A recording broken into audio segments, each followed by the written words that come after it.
Welcome, and thank you for joining us. My name is Dean Lee, and I'm Professor of Physics at the Facility for Rare Isotope Beams, or FRIB. Today's public talk is part of an initiative at FRIB called the Advanced Studies Gateway. The goal of the Advanced Studies Gateway is to inspire people. We bring together researchers, innovators, creative thinkers, artists, and performers from all fields and strengthen ties between Michigan State University and the community. Today we have the great pleasure of presenting a public lecture by Professor Scott Aaronson from the University of Texas at Austin entitled Why I Think Quantum Computing Works. Professor Aaronson holds the Schlumberger Chair in Computer Science at the University of Texas at Austin, where he is the founding director of the Quantum Information Center. He earned his bachelor's degree from Cornell University and his PhD from the University of California at Berkeley. Professor Aaronson's research in theoretical computer science focuses primarily on the capabilities and limits of quantum computers. His first book, Quantum Computing Since Democritus, was published by Cambridge University Press in 2013. He is a fellow of both the Association for Computing Machinery and the American Association for the Advancement of Science, and he has received the National Science Foundation's Alan T. Waterman Award and the U.S. Presidential Early Career Award for Scientists and Engineers, PCASE, and the Tomasoni Chisesi Prize in Physics, and the Association for Computing Machinery Prize in Computing. If you have any questions during this talk, please type them into the chat or question and answer dialog box. At this time, it is my great pleasure to introduce Professor Aaronson. Okay, well, thank you so much. Thanks for inviting me. It's great to be here to give this FRIB virtual seminar. This talk is called Why I Think Quantum Computing Works.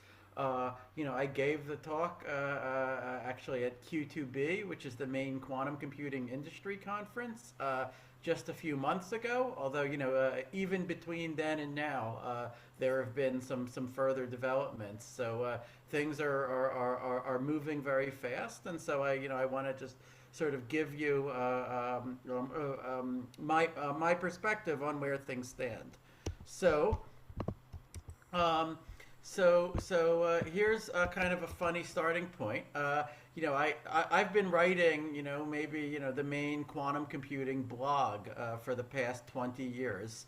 And, I never planned it this way, but, what ended up being sort of the main role of my blog in the world is that when, something happens in quantum computing or, something is getting either hyped or announced or claimed, then I start getting all these emails just asking me to respond to it. And, because, there are people who sort of optimize for talking to the public. There are, then sort of scientists who talk to each other. But then, to have scientists who are not trying to sell something, who are trying to tell the truth, who are also aiming at the public. That was just sort of like a niche that needed to be filled, and so I ended up doing that. Because I was often just sort of pouring cold water on what I thought were like exaggerated claims of what quantum computers would be good for, or what various people had built. I got a reputation as a skeptic. In fact, I'm really just trying to tell the truth about each thing, as best as I can. Okay, but so then, some people like were surprised when I wrote sort of given the current staggering rate of hardware progress, I do think that it's now a live possibility that we'll have a fault-tolerant quantum computer running Shor's algorithm. It's the algorithm for breaking cryptography, by factoring and discrete logarithms and things like that before the next U.S. presidential election.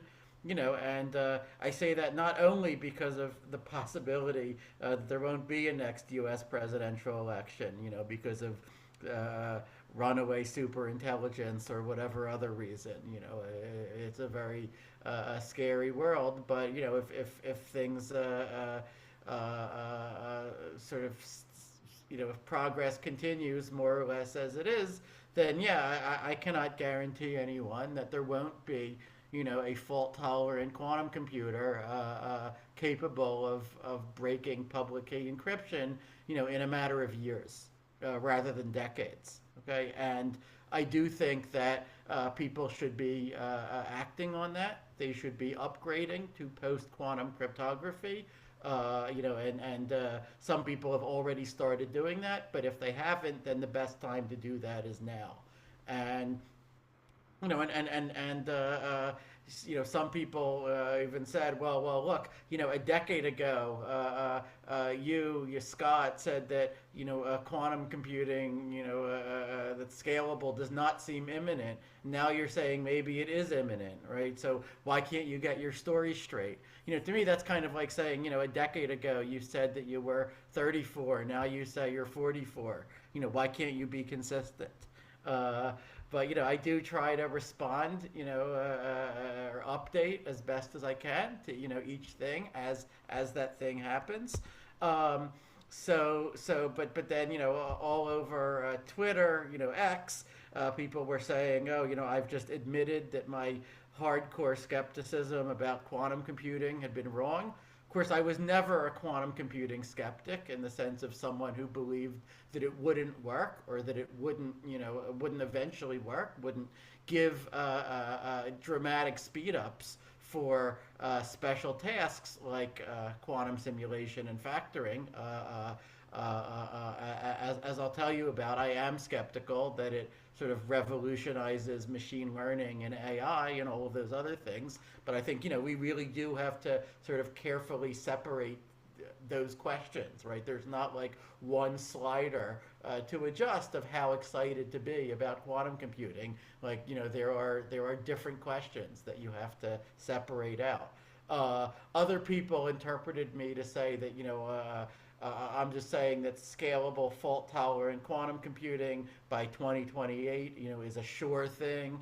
That you should buy IonQ stock immediately, right? There's like this enormous community, a set of people online whose interest in quantum computing starts and ends with which stock is going to go up or which stock is going to go down. I have no special expertise there. If I did, I wouldn't be a professor. I would be an investor, and I guess I would have a much nicer house. I do try to just at least sort out the truth about where things are currently. Yeah. What I meant was simply that by this period, so certainly by late last year, certainly by early 2026, all of the key building blocks for building a scalable, fault-tolerant quantum computer seem to be in place at roughly the required accuracies or fidelities. And I do think that this is the first time that one can say that. The basic theoretical picture of what an error-corrected quantum computer would be has been with us for 30 years, since the mid-1990s. But it's just that, back then, and I entered the field of quantum computing in the late 1990s, when it was still quite a new field, although, not at the very beginning of it.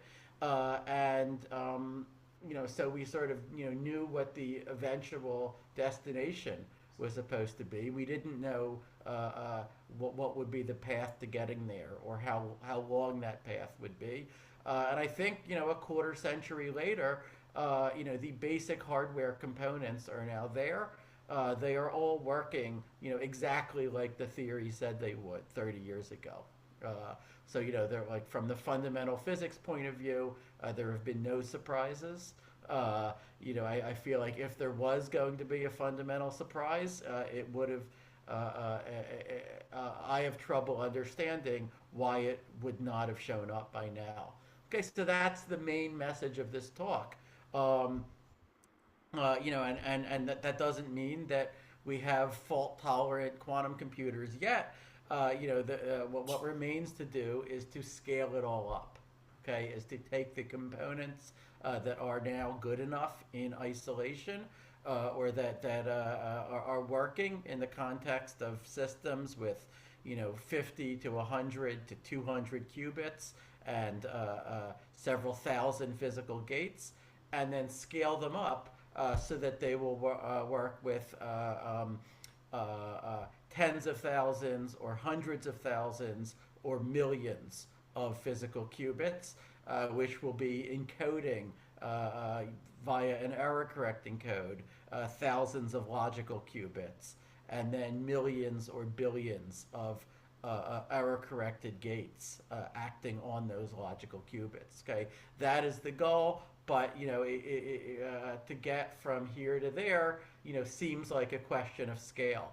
Much like to get from, let's say, where generative AI was back in 2020 to where it is today, was largely a question of scaling up. It was not a question of fundamental new ideas, although certainly there were some new ideas along the way. Okay, so I feel like given what has now been experimentally demonstrated, and which I'm going to talk about in this talk, of quantum computations with on the order of 100 qubits that sort of give us interesting results that we don't know how to reproduce with a classical computer in any reasonable amount of time, that are just starting to tell us interesting things about models and Hamiltonians that are of interest for material science and areas like that. I feel like the thesis that quantum computing works should not be a particularly tough sell. Okay, but sort of my context here is that for the entire time I've been in this field, there have been even very distinguished physicists and computer scientists who have expressed absolute certainty that quantum computing is impossible. Okay, that it can never work, that even that it's a giant scam, that there is just something trivial that we don't understand about physics that's going to explain why this can never work, and why you can't actually exceed what a classical computer can do. Okay, this includes Gerard 't Hooft, the Nobel laureate, Gil Khalai, who's a brilliant mathematician, Michel Diakonov, Robert Alicki, okay, and a bunch of other skeptics like this who've been very prolific in writing papers to explain their point of view. Now my answer, my go-to answer to the skeptics was always, look, I hope you're right. I hope that there's some fundamental obstruction to building scalable quantum computers, because if there is, then that itself would be a revolution in physics, right? There is something profound that we don't understand yet about quantum mechanics if quantum computers do not work. And I would love to be involved in discovering that thing, right? That would be the scientific thrill of a lifetime.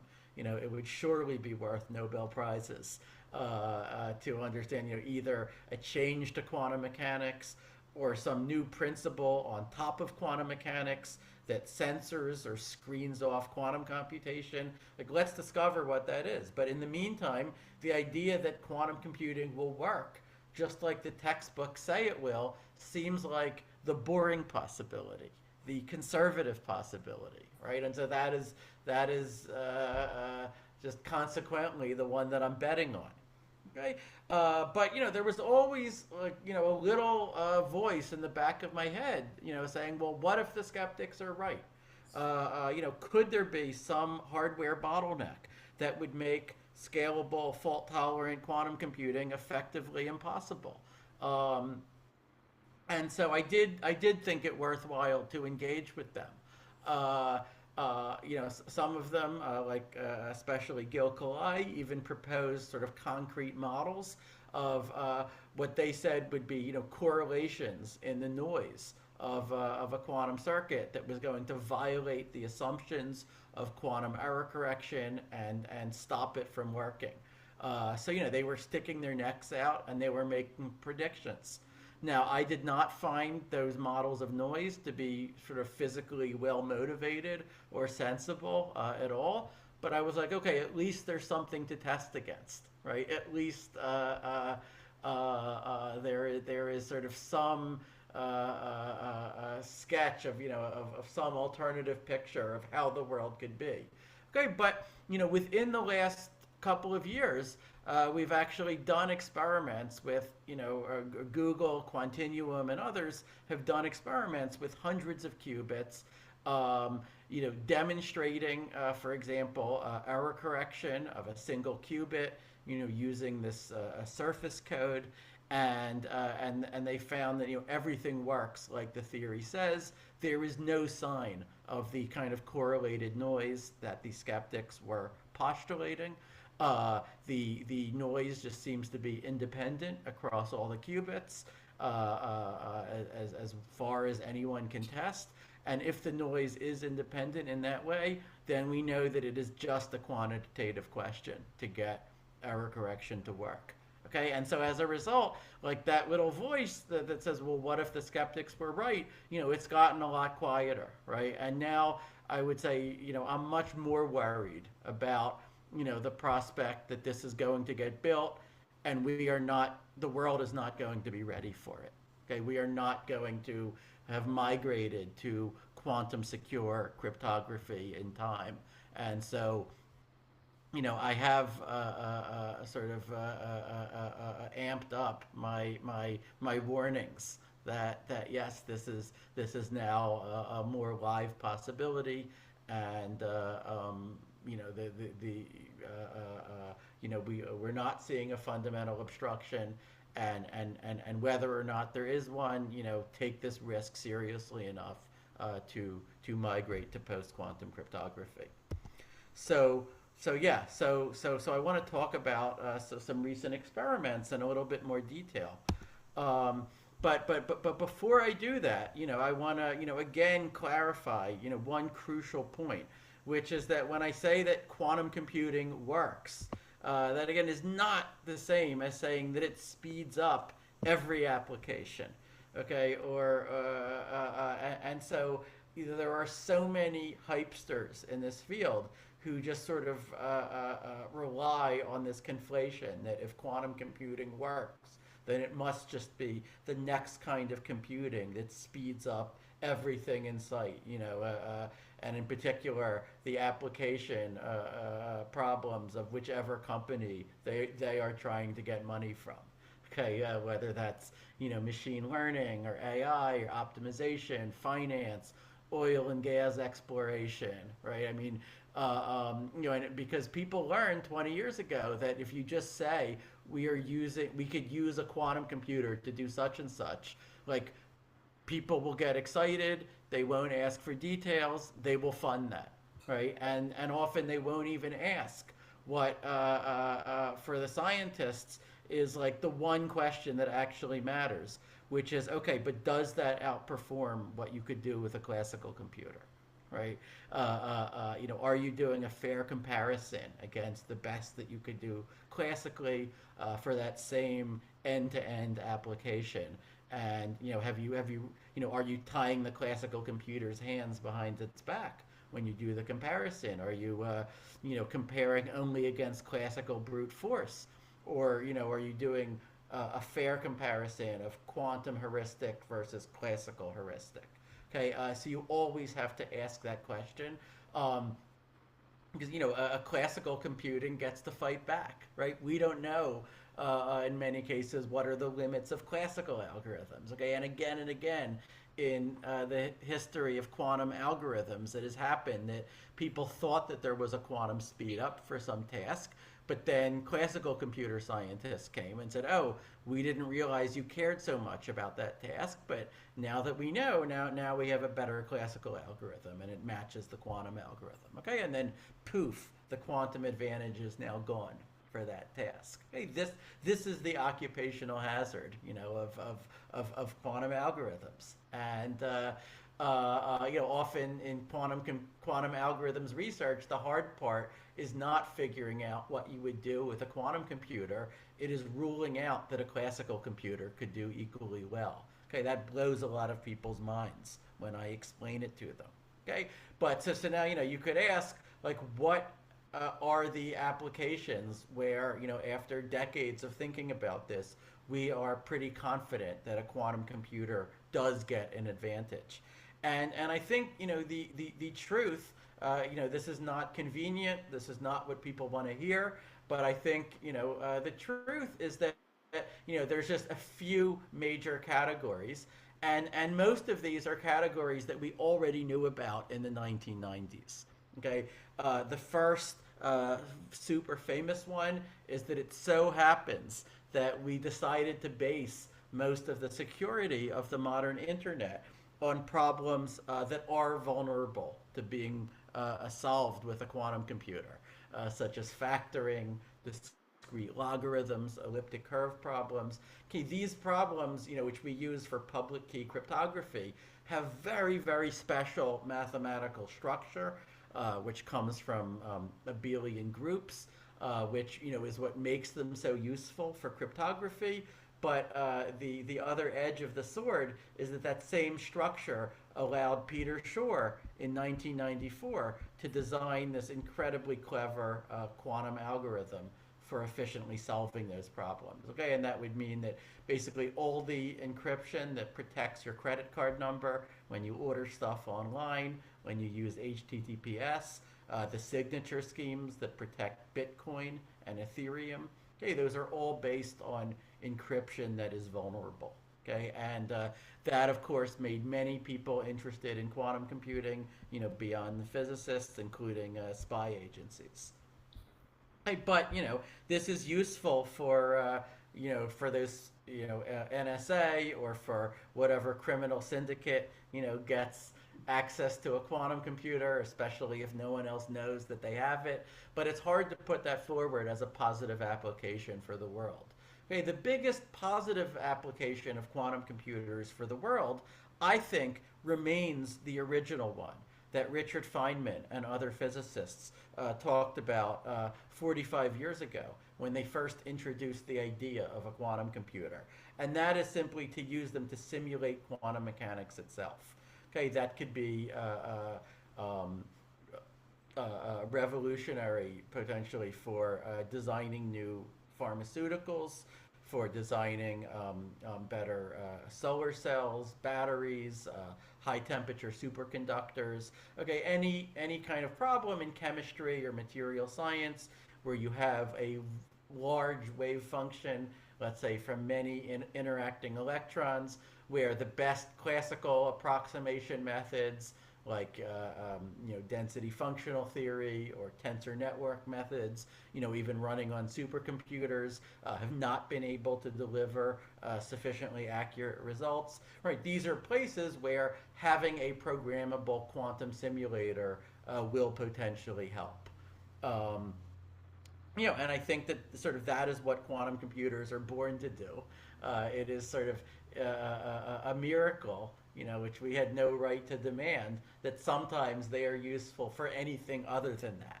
Okay, and so which brings me to category 3 here, which is everything else. Right, and this includes all the AI and optimization and machine learning stuff that somehow became such a central part of the case for building quantum computers about 20 years ago. Okay, but I think the truth of the matter, which those of us in quantum algorithms have long known, is that the speed up, the kind of advantages that a quantum computer can give you for optimization, machine learning, AI, stuff like that, it tends to fall into one of 3 categories. Like, either it is a modest speed up, like the speed up from Grover's algorithm, which is by a square root and not by an exponential, would fall into that category. Okay, so eventually that helps somewhat, but because of the enormous overhead of quantum error correction, it will be a while before that becomes a win in practice over classical computing. Okay, so it's either modest or else it's very specialized. Like, you can get exponential speedups for some very, very special problems in optimization and machine learning, and we don't know if those kinds of problems will ever really be important in practice. Or else, number three, the speedups are speculative. Like, there are quantum algorithms that might get much bigger and broader advantages against classical algorithms. We don't know. We can't rule it out. But we're going to need to test it on quantum computers, on large ones before we can really say. Okay, and so that I think is the truth about sort of what quantum computers will be good for, according to our current understanding. Okay, but now let me come back to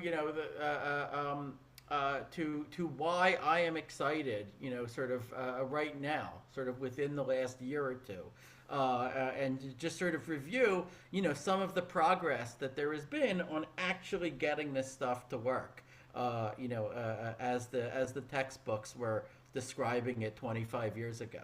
Okay, so Google, and their superconducting qubits lab in Santa Barbara, they've maybe been a leader in superconducting qubits, and their latest generation of chips is called Willow.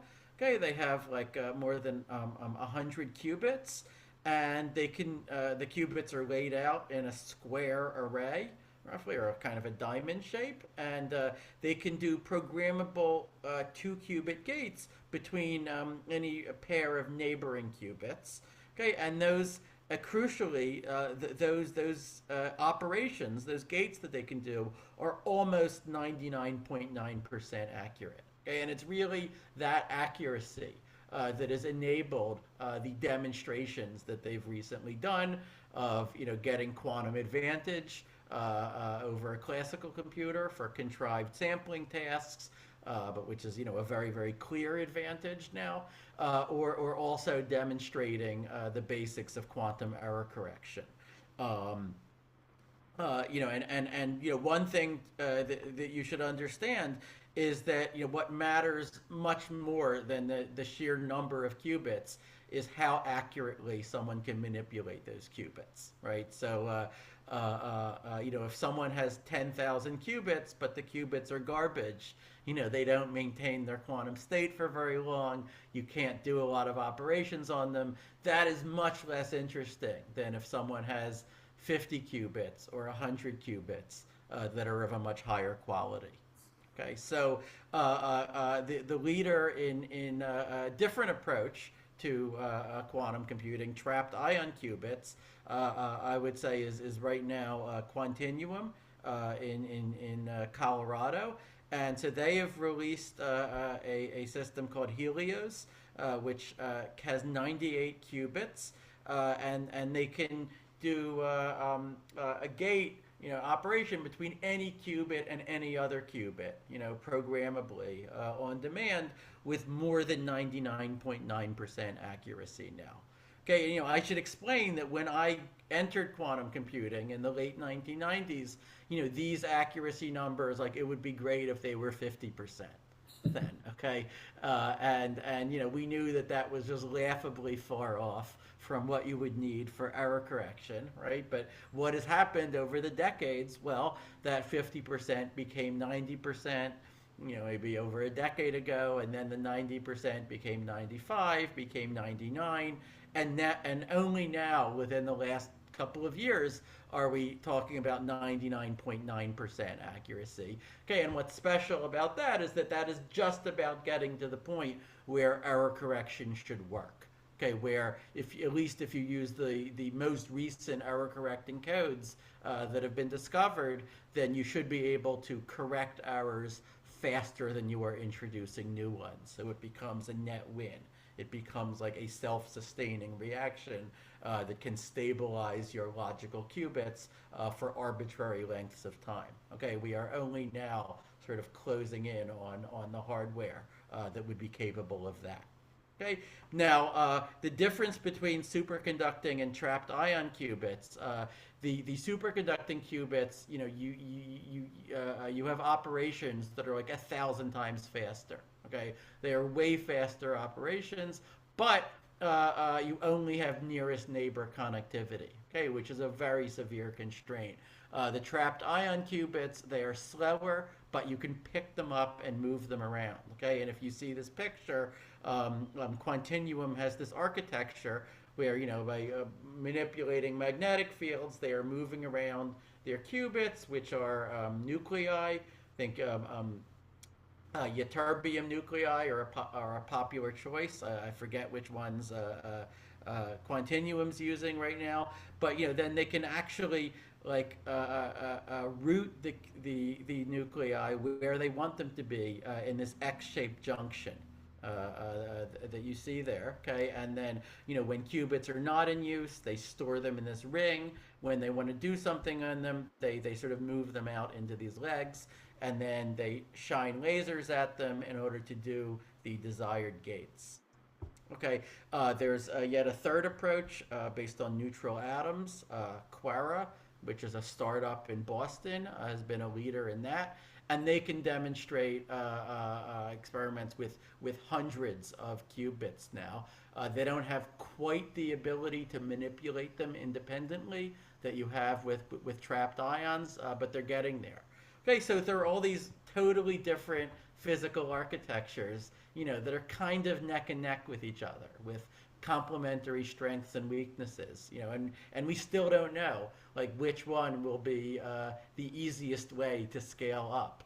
I would have thought that by the time things had reached this point, there would be a clear winner, analogous to the silicon transistor for classical computing. It's surprising that there still isn't.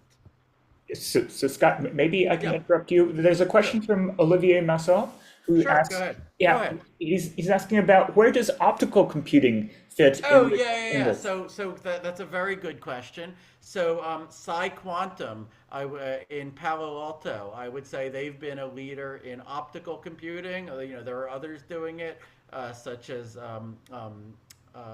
Xanadu in Toronto. The thing is, we know less about where that stands because Psi Quantum, which seems to be the leader, is not publishing any demos. Okay, they have said their philosophy is to go straight for a full fault-tolerant device with 1 million physical qubits, and they're not going to waste time on demonstrating stuff along the way. Okay, but the result is that I don't have as many clear demos to talk about there. I mean, there are actually demos of what's called boson sampling, which was a proposal for using optical quantum computing to just demonstrate quantum advantage on a contrived benchmark. This is something that my student, Alex Arkhipov, and I proposed back in 2010. And that was demonstrated by a group at USTC in China. It was also demonstrated by Xanadu in Toronto. Okay, but then people said, okay, boson sampling is not really useful for much, and so then they kind of dropped that, and then they would like to demonstrate error correction with optical with photonic qubits, but if Psi Quantum has done that or is on track to do that, then the rest of us don't really know. Okay. Yeah, and maybe I also mention Yes. since I work with some people at Quantinuum, I think they've switched to barium. They're using barium ions. Oh, barium. Thanks. Yeah. Okay, thank you. Good. Good. So, all right. So just to mention some of the highlights of what has been demonstrated, and now we're talking about within the past 6 months. So Google had a really remarkable paper, using using their 103 qubit, a Willow processor, where instead of just doing, this sort of sampling benchmark, which was sort of the state of the art for demonstrating quantum advantage since 2019, and which was, inspired by boson sampling, by the thing that Arkhipov and I proposed, right? But I feel because I had a hand in inventing these sampling benchmarks, I feel confident in saying that one struggles to find uses for it. It's the main use has been just demonstrating that you can do something better with a quantum, something faster with a quantum computer. Okay, we'll talk later about one potential use, which is generating certified randomness. But the main use of these sampling benchmarks has just been demonstrating quantum advantage, and not only that, but there's sort of an ironic problem with these sampling benchmarks, which is that yes, you may do something with 100 qubits that takes 10 to the 25 years to simulate on a classical computer, as far as we can tell. That's great. The trouble is that it also seems to take 10 to the 25 years to check the answer with a classical computer, right? And so you never have a direct proof that you actually succeeded at solving the hard problem, right? Because why? Because in order to check the answer, you have to collect statistics about the outputs and then do a classical simulation of the quantum circuit to show that these are plausible outputs, to have been generated by this quantum circuit. Okay, and that, if that were easy to do, then it wouldn't have been so interesting to do it. So there's been a big quest in the last year or two to move past that, to achieve what we could call verifiable quantum supremacy. And this is like where we'll use a current quantum computer to get an advantage over a classical computer for a problem, that's not just to sample from some distribution, but that is to calculate or estimate some specific number. Okay, and that number should be checkable. Okay, it should be checkable. If not using a classical computer to calculate it, then at the very least by using a second quantum computer to check the first one, or by comparing the results to a physics experiment and seeing that they match. Okay, so Google and Quantinuum have now taken steps toward that. Okay, Google published a major paper that was about what are called OTOCs, out-of-time order correlators. Okay, so basically, what this is you sort of run a quantum circuit, kind of like you do in these sampling-based, benchmarks that we've been doing for 7 years now. Okay, but then you just apply a single gate. So you just do like one little operation, and then you apply your random circuit in reverse. Okay, so then you invert it. Okay, and the idea is, if it hadn't been for that one little gate, then you would have just done nothing. You would have implemented the identity transformation, right? Like U followed by U inverse.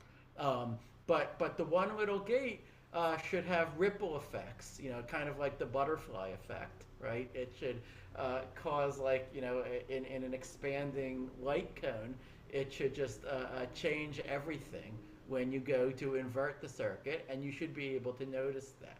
Okay, and now you have to sort of balance things very delicately, because if your random circuit was too shallow, then there's just not enough time for this one random gate to affect much. Right, its light cone doesn't spread very far, and then what you've done is not that interesting. Okay, if your random circuit is very deep, then what you've done is again not that interesting, because the effect of changing, of doing this one operation in the middle are so chaotic that they basically just randomize everything. Okay, so the empirical discovery that Google reports is that there seems to be an intermediate regime. Okay, so if you just tune the depth of the random circuit just right, then when you apply this one gate in the middle, it produces an effect that sort of you can notice, but which is not sort of fully randomizing. Okay, it doesn't just completely make everything look like the maximally mixed state, right? And so so that is what they do in their experiment. They actually do sort of multiple layers of this to try to rule out, you know, various classical simulations. Okay, but they do this with their 100-qubit chip, and you know, so as a result, like they're able to calculate some, you know, like 2-point correlation functions that, you know, are just specific numbers that we don't know how to calculate classically. Okay, now a quantinuum is also just several months ago put out a simulation of the Fermi-Hubbard model using their trapped ion system, using Helios, and they you know they again they are calculating, you know, like or estimating expectation values of particular observables, and they seem to be getting an advantage over, you know, what we can do classically, although, you know, there is some dispute, you know, about, you know, exactly what is the nature of this advantage. But, you know, if you could scale this up to a larger system, I think for sure, you know, the best classical algorithms that we have are going to croak, and I think that the condensed matter people would certainly be interested in these like expectation values from simulating the Fermi-Hubbard model on a large number of sites. Okay, now Blue Qubit, which is a startup company, has actually like implemented a proposal that my former student Yushuan Zhang and I had a few years ago. So our proposal was basically to generate quantum circuits that look random, but which secretly encode a peak. Okay, so what I mean by this is you should somehow generate a quantum circuit which to any classical algorithm is indistinguishable from, you know, a uniformly random circuit, you know, like the ones we use for sampling. But if you were to run that circuit on a quantum computer, starting with, say, the all zeros initial state, then you will see that some particular output occurs a very large fraction of the time, right? Like there is some particular output string S, you know, that occurs, you know, at least in at least half of all runs, or something like that. Okay, if you could do that, then, you know, this would be like a wonderful way of demonstrating verifiable quantum supremacy with a current device. Because, you know, you've got your circuit, it looks random, you can't make sense of it classically, but then you run it on your quantum computer and the string S just pops out. And so anyone who can find that string has sort of proven that they're getting a quantum advantage that way. The only problems are number one, do those circuits actually exist? You know, we didn't prove that. We gave some numerical evidence. You know, that using gradient descent, we can make circuits that seem to pass every test for being random and that have this peak in them. But, you know, we don't prove that that's secure against all classical attacks. And then secondly, even assuming that we're right and that those circuits do exist, how do you generate them efficiently? You know, as you scale up to large numbers of qubits, right? We had to do some pretty expensive computation even to generate them with like 12 or 16 qubits. How do you do it with 100 qubits? So what Blue Qubit has done is they have a concrete proposal where you start with a very simple quantum circuit, which is peaked, and then you repeatedly obfuscate that circuit. Okay, so you while maintaining its behavior, you keep like adding, you know, more gates that are just rotating things around in Hilbert space in what's supposed to be an inscrutable way. Okay, now what Blue Qubit has done is that they've actually published their circuits and they have challenged anyone to try to break them with a classical computer. Okay, and they've even run hackathons to try to sort of classically decode their circuits. Some of them have been broken by classical simulation methods, but some of them are still standing. Okay, and among those, they have run them on the Quantinuum devices, and they've seen that it works. With the Quantinuum device, you can run this obfuscated circuit, you get out the peak, and no one knows at present how to find that peak using a classical computer in any reasonable amount of time. Okay, so I think this is exactly the kind of contest that needs to happen in order to get something like this that we can be confident about. Okay, so here is like the way that I have thought about sort of where we are in quantum advantage. Like there's kind of a Venn diagram, right, where there are three things that we want. Okay, we want something that we can actually implement on a near-term device, assuming that we are too impatient to wait the whichever number of years it will be to get a fully fault-tolerant quantum computer. We want something that beats what you can do with a classical computer, right? Which, as I said at the beginning, is like the one thing that makes quantum computing interesting, and that you cannot skimp on, right? Or wave away, right? But then thirdly, we want something that we can efficiently check with the answer to with a classical computer. Okay, because otherwise, we don't know how to scale it up to where you are, completely blowing classical computers out of the water and yet still prove that the quantum computer is working correctly. Okay, and I would say that for many years, what we knew was how to get any two of those three requirements. Okay, so if you want an in-principle quantum advantage with a near-term device, that was exactly what I and others proposed how to do with boson sampling, with random circuit sampling, with these other sampling benchmarks. And that is what Google and Quantinuum and the others did do over the last 7 years or so. Okay, if you want a near-term advantage with an efficiently verifiable device, there have been all these proposals for QAOA, quantum machine learning algorithms, and on, that you could run and that people did run and wrote papers about it. Okay, but the dirty secret is that we don't really know whether any of this stuff gets an advantage over a classical computer in a fair comparison. Okay, even in the scaling limit, and certainly not with the current devices. Okay, and then thirdly, if you wanted an in-principle quantum advantage that's sufficiently verifiable, well, like Shor's algorithm was the OG candidate for that, right? And there's also quantum simulations.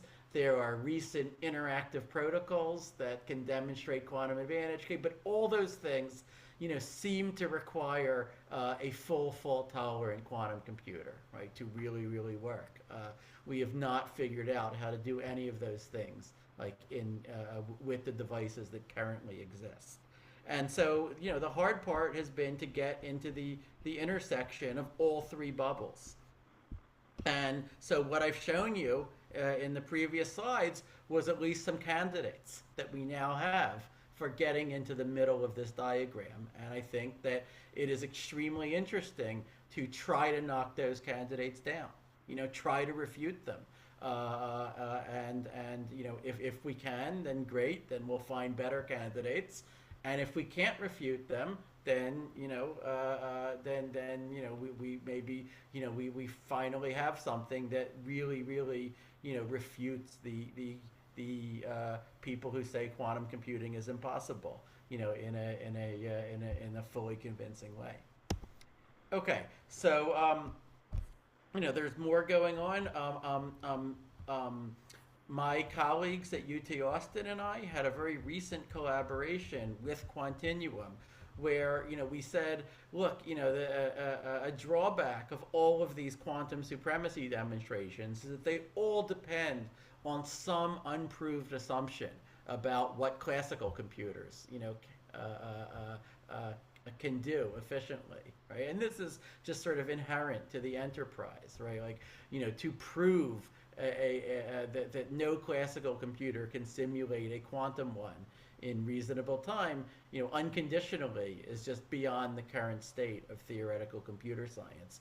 You'd have to solve things like the P versus NP question, okay, to show that. Okay, but we said, suppose you change the question a little bit to like how many bits are effectively present. Okay, well then there are proven separations between quantum and classical communication complexity, meaning the number of bits that you need for various communication tasks. And we could leverage that to just give an experiment that can be done with 12 qubits using the current quantinuum devices, where we can just prove unconditionally that if you had a classical machine that was generating, let's say a state that responded in the same way to all the possible measurements that you could make on that state, like that where the same statistical test would be passed, then that classical machine would have needed to store at least 60 classical bits, and actually more likely about 300 classical bits. Okay, so it's an unconditional, actually exponential separation between quantum and classical storage or communication cost. Okay, and we have actually now demonstrated that. That is only possible because of the 99.9% 2-qubit fidelity, that is now achievable with, for example, the quantinuum machines. Okay, so like here's our diagram where we calculate this score called the linear cross entropy benchmark, or XEB, and then we have this region where like we achieve a fidelity of like 0.4, and there is a lower bound that like you would have needed at least 62 or so qubits. Sorry, at least 62 or so classical bits to simulate that classically. Okay, and more likely, the only upper bound we know is that like several hundred classical bits would suffice. Okay, so I said before that these sampling experiments that have been sort of the mainstay of quantum advantage for years, are kind of useless, right? But 6 or 7 years ago, I and some others revisited that, and we said maybe they're not completely useless. One thing you can do once you're using a quantum computer to solve these sampling problems is that you could just immediately repurpose that to get a source of certifiably random bits. Okay. Now, to be clear, if all you want is random bits, it's pretty easy to get those in all sorts of ways, right? You could just put a Geiger counter next to some radioactive material, and just there will be randomness in the clicks. But a much harder problem is to prove to any skeptic over the internet, that you generated these bits in a truly random way. If that skeptic doesn't trust your hardware, right? How do they know that you didn't just swap in a pseudo-random generator, for example? Okay, and what we noticed is that quantum computing actually gives, in principle, a solution to that problem, which is basically a skeptic generates challenge circuits. They send them repeatedly to the quantum computer, and then they demand that the quantum server quickly send back the outputs of running those circuits. Okay, so samples from those circuits' output distribution, and then the skeptic at its leisure can apply this statistical test to those outputs to see if they're plausible.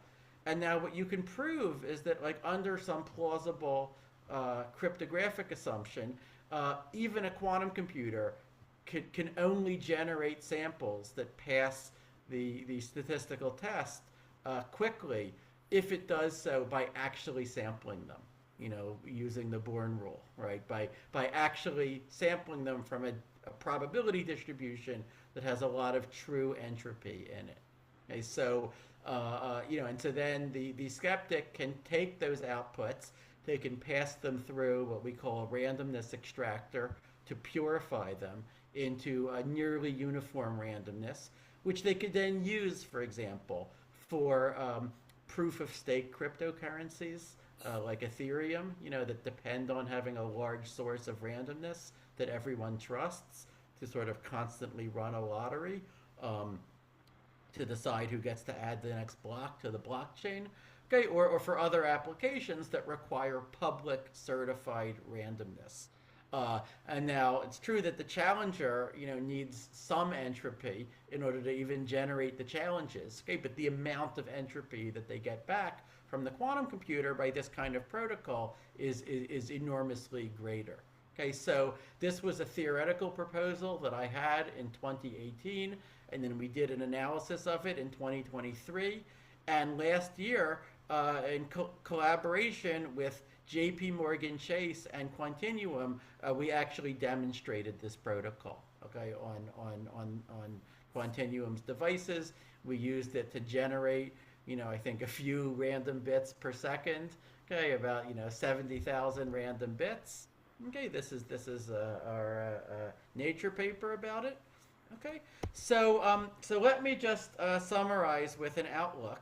Okay, I think that starting in 2019, ending maybe a couple years ago, was the era of sampling-based quantum supremacy experiments that are just trying to show that we can get some quantum advantage, even just for a totally contrived benchmark problem, even one that's very hard to verify with a classical computer. Okay, and then starting, last year, really, we have moved on to verifiable quantum advantages. Okay, quantum advantages for estimating expectation values of observables, like for out-of-time order correlators, for the Fermi-Hubbard model, for peak quantum circuits, for various candidates like that. I would say that over the coming year, a big a benchmark that people will be trying to achieve, are already trying to achieve, is verifiable quantum advantages that furthermore are scientifically interesting. That is, that condensed matter physicists or high energy physicists or chemists or someone can say, we wanted to know the answer to this. Right? It is interesting to us to know, this curve or this expectation value, even for reasons that have nothing to do with quantum computing per se. Yeah, I think we're going to see more and more of that over the next couple of years. And then once that is in place, then I would say only after that does it make sense to say, can we also get, can we get such a quantum advantage that moreover is useful to the battery industry or the photovoltaics industry that they will pay money for, right? That's kind of the next thing, okay? People often want to jump, ahead, but I would really do these things one step at a time. And then after that era of commercially useful advantage for quantum simulation, hopefully comes the full scalable, fault-tolerant quantum computer. As I said, I don't know how many years, but I think that the time to prepare for it and start migrating our cryptography is now. So with that, I want to thank everyone for listening, and I'm happy to take questions. Thank you very much, Scott. That was a beautiful lecture. Really interesting. And there are definitely questions, so let me take a few of them. Angguang Hu asks, could you have comments on quantum algorithms that rely on generic large Hilbert space overlap that are fundamentally fragile, either due to state preparation like the orthogonality catastrophe or due to physical limits on accessible Hilbert space? So I'm not sure if I understand the question. Like what quantum algorithms are we talking about? Is there an example of such an algorithm? Yeah, my guess is something like getting the ground state of a very large quantum physics Hamiltonian, something like that. Okay, well, if we're talking about ground states of Hamiltonians, I mean, this is something where potentially there are useful quantum advantages to be had. I mean, one problem with ground state problems is that you always have to compete against quantum Monte Carlo methods Yeah. running on classical computers, right? And these have been very well optimized over the years, right? Certainly in the cases where there is not a sign problem, these methods can do extremely well. So like for bosonic problems, for the fermionic problems, it's harder. And so for that reason, a lot of people expect that kind of the first really clear quantum advantages for scientifically interesting simulation problems are going to be for Yeah. for dynamical problems, Yeah, absolutely. and not for ground state problems. Okay, but I think eventually, yes, there should be advantages for ground state problems. Also, in those cases, in many cases, like the thing you want to do is to have some ansatz that has some non-trivial overlap, with the ground state that you want. And then once you've guessed it, then you can sort of do some adiabatic evolution, or something like Grover's algorithm that sort of gets you to the desired ground state. Okay, and I think we should be able to find cases like that where we'll be able to beat the best that you can do classically. Okay, let me just take two more questions and then we can go to sort of private. Let's see. Let's take the question from Aman Churasia, who asks, "Is 99.9% sufficient for fault tolerance?" So good question. And I see that Dorita Haranov is in the chat, which hi Dorit. I was just about to say that she was one of the originators of quantum fault tolerance back in the mid 1990s. And at that time, the estimate that she and others put out is that it would suffice to have like 6 nines of accuracy, right? It would suffice if we had 2-qubit gates that were 99.9999% accurate. Okay, and so certainly if you compare to the 40 or 50% accuracies that people could achieve then, it just seemed laughably far off. Okay, but over the decades, there's been improvement in 2 dimensions. Okay, first of all, in improving the hardware so that we are now at about 99.9% accuracy, both in trapped ions and in superconducting qubits in the state-of-the-art systems, and getting close to there in neutral atoms as well. But also, people have designed better error correcting schemes, right? And so a while ago, people found no, it's actually it's enough to have 99.99% accuracy. Okay, and then and now with some schemes, it's really just 99.9%. There is a trade-off here that as you want fault tolerance schemes that can handle higher error rates, those tend to have larger overheads. Those tend to require more physical qubits per logical qubit. Okay, so there is a trade-off, and it's not clear what is the optimal place to be on that trade-off curve. Do you want to optimize your physical gates further and thereby reduce your overhead and number of qubits, or do you want to just at some point just go ahead with the overhead that you have? Okay, but I would say that the curves are basically crossing each other at in about this year. Okay, so we do so in principle, 99.9% does look like it is enough for some of the known fault tolerance schemes. Okay, let's take one last question. Let's take Dorit's question, in fact. All right. Asks, "Hi, Scott. Wonderful lecture. In your outlook, where would you place quantum computer-assisted quantum algorithm design?" Okay, well, look, I would say that once we have, large-scale quantum computers, then, the main thing that gives us in terms of designing new quantum algorithms is simply the ability to test those algorithms immediately and at scale, right? So, if we look at the history of classical algorithms, right, there are many very important classical algorithms, which includes, even, if you go all the way back, the simplex method for linear programming, but certainly simulated annealing,